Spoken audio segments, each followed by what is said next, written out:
This Sino, and I'm SooDetroit. .5 for the 5, got it slapping. Sent the fiends to the back door, cause it's slapping. Walked up in the club and that motherfucker slapping. Left about the pussy cause my cell phone slapping. Goddamn. Talk about the moment you decided that you were going to take music seriously. The moment I decided to take music seriously was like 06, 07. I had a track called Who Get It. It was featuring my homeboy Hydro, shout out to him, and it was produced by Symphony. And we started like performing at like the Cactus Lounge, the Dynasty Lounge, and like open mics. And from there, it just like blew up like crazy. I didn't even have like a CD, no promo, nothing. We just was going out deep, 30, 40 deep, hitting the clubs, performing. And then it got to the point where we was performing like all across Michigan, like everywhere, all the clubs, you know what I'm saying, all the clubs, all the different kind of birthday parties for people and all kind of crazy kind of stuff. And when I seen that, I'm like, damn. And then also I just heard a lot of people rapping that wasn't telling the truth. And I'm like, I know I can do this. So I decided to take it serious, and that's when I dropped my first CD, Street Certified. That's what's up. So you just mentioned the producer was Symphony. Uh-huh. Like, how do you go about choosing who you work with as far as producing? Well, sometimes it be on relationship, like, you know, like people you came up with as far as, you know, because producers got to come from somewhere too and start from somewhere. So it all go with the relationship. But actually, me and Symphony was just like real cool. We was like brothers, like even before the music and stuff like that. So I was just around when like he was doing tracks for Young Jock, Jeezy, Rick Ross, all them and stuff like that. So, you know, he kind of took me under his wing with it, and, you know, we just went crazy with that first CD. But, you know, Symphony was like my guy before all that, like my brother, like close, you know what I'm saying? Okay. Yeah. So are there any producers out there right now that you like, yo, I gotta work with this person? Well, I finally hooked up with Zaytoven, and he gonna have a track on my CD. I like want to hook up with him like since the Gucci days when he was going hard. And I want to get with Key Wayne. I want to get with who else? I wish I could get with Timberland, but you know my bread ain't long enough for Tim yet. But you know, you never know. I might bump into him and see what's popping. Timberland and Dre, most definitely though. They're my two favorite producers, so I definitely want to get with them. And you know, I was, like I say, fortunate enough to work with Zaytoven, so that was pretty cool. So we talked before 5 Mile drop, and you said that you wanted to stay independent. Right. Has that changed? No, as of right now, I just figured I'd stay independent, you know what I'm saying? As long as I'm doing what I got to do where I don't need no label. I want to keep it and go hard and grind like where I don't need no label for nothing. You know what I'm saying? That's my dream and that's my hopes of it. But, you know, if it comes to a point where I do need a label and, you know what I'm saying, I need that help, then, you know, so be it. Why did you decide to sign with Coin Handlers? Well, the thing with that, I felt it was something that I needed, like more, you know, as far as the management thing. And, you know, I just had to move on to like a better business venture as far as that, you know what I'm saying? And I felt once we sat down and we all got together and figured out what we needed to do to take my career to the next level, it was what I needed. So I decided to go ahead and take that step, you know, and mess with Coin Handlers. Some people have been confused. For those wondering, you re-released Slappin, correct? Right. Well, the thing with that was when I first released Slappin, I released it for one straight from the studio, unmixed, just rough, and it kind of took off, but by me just, you know, wasn't focused on the record and thinking that the record was just gonna pop in a month and stuff like that. I fell back on the record. What made me re-release the record is I thought the record was strong enough to run with any industry song that was out, you know, at the time and now.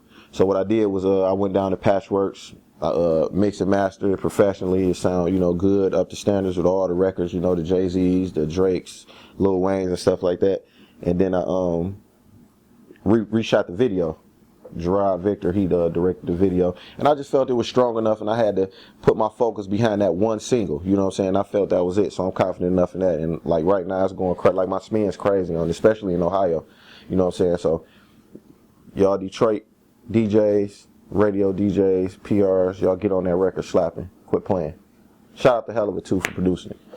When is the video dropping? We haven't really like thought about when we're gonna drop the video. We're gonna get some more legs under the record first, and you know, let it build up in different markets. Like I say, right now it's in Ohio, Atlanta, so we just trying to, you know, maneuver and get down through the South, you know what I'm saying, and see how it's gonna work.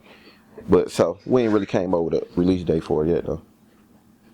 We heard the Best Kept Secret 2 is on the way. Do you have a date for that yet?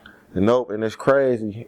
I was just talking yesterday because I went to the studio and recorded yesterday a song that was so dope. It was like a storytelling song that I did with a guy named Kobe. He a singer and a writer, like Grammy Award. He actually won a Grammy for a song off Eminem's Relapse album. I'm sorry, and I was just sitting there thinking like the song was so dope. I want it to be Best Kept Secret 2, but then I don't know. So I really don't know what I'm going to name it. I said Best Kept Secret 2, but I spoke too fast because I don't know if that's still what I want to name it. But I haven't got a release for that yet, too, because I still want to just, like I say, focus on the single and get a demand for it. You know what I'm saying? Get a demand for the CD. You know what I'm saying? So. Have you decided if it's going to be a mixtape, an EP, or album? Nope. We just was talking about that, too. You know what I'm saying? I'm into like giving away the free music until, you know, you at a high enough point where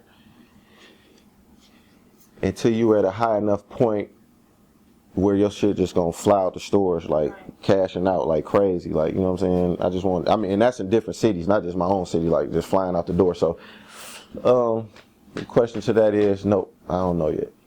So you sold Detroit. Yeah. We sold Detroit. We need an exclusive. You gotta tell us something. What can I tell y'all what can I tell y'all that's exclusive that don't nobody know? Yeah. Wow. You want to come back to that? Yeah, I'm gonna come back to that. I can get something good coming. Yeah, damn. Y'all messed me up with that one. I'll figure something out though. Okay, so what can the fans expect this time around? This time around, I just did like music from my heart. Like, you know, some people say like, we got a Detroit sound, or it's Detroit this, Detroit that. Like, we Motown. Like, Motown is just like we come from a dog era. So it ain't a certain Detroit sound. We just got like a spirit of good music. You know what I'm saying? So I'm just gonna do stuff from the heart. Like, you know, more storytelling, more stuff about me. You know, in depth. You know, kind of venturing away from the club stuff a little bit. Stuff that I really wanted to do, and you know what I'm saying, for me, and not just like to make my peers happy and the people around me in Detroit. You know what I'm saying? We follow each other on Instagram, and I see all Sino posts. Right. Something wild, huh? Yeah, I be putting up some wild shit. You do, yeah. I be putting up some wild shit. But it's cool though, you know, be who you are. Yeah, for sure. I'm totally for that. For sure. So Sino is single?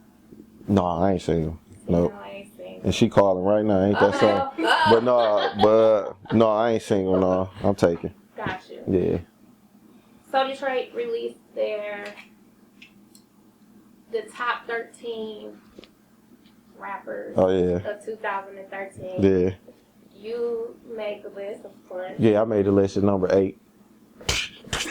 No, I'm messing with y'all. No, that was dope though. I was just like, you know, honored to be on there, like period, like for real. Like I said, if I wasn't on there, I wouldn't even been tripping though. For real. I don't look at, you know, I don't take none of that. Don't make me. You know what I'm saying? It don't make me. You know what I'm saying? Some people were offended. Like we've taken a lot of heat. It haven't even been 48 hours. Yeah. And we've taken a lot of heat based on that list, and we keep trying to reiterate to people that the list is numbers based. Well, For those people that didn't make the list, and you made the list, what suggestions do you have to them of how to get the numbers up? I mean, well, for one, you know, they gotta understand it was like people who was going hard in 2013. It ain't got nothing to do with how sweet you is. Cause like I just told y'all off the camera, you can be a one sweet motherfucker, but if you ain't grinding and doing shit, you ain't shit. It just is what it is. You know what I'm saying? Niggas that's on that list bust their ass and did a lot of shit, a lot of positive shit going on in 2013. Me personally, I had one of the biggest songs on the radio, which was DJ BJ single with Dre Butter Swag that worked that was going extra hard. That alone just like was so crazy. Then the video was crazy, and then I had Slappin', you know what I'm saying? So it was like I was busting my ass, like, you know, food giveaways, all kind of crazy stuff. So I was being seen, I was doing stuff, I was messing with the people. So I actually deserved it. But like I said, if I wasn't on there, I wouldn't have been tripping, because I don't take away nothing I did. You feel what I'm saying? So they just kind of, you know, pull their skirts down. That's all. It ain't nothing, you know what I'm saying?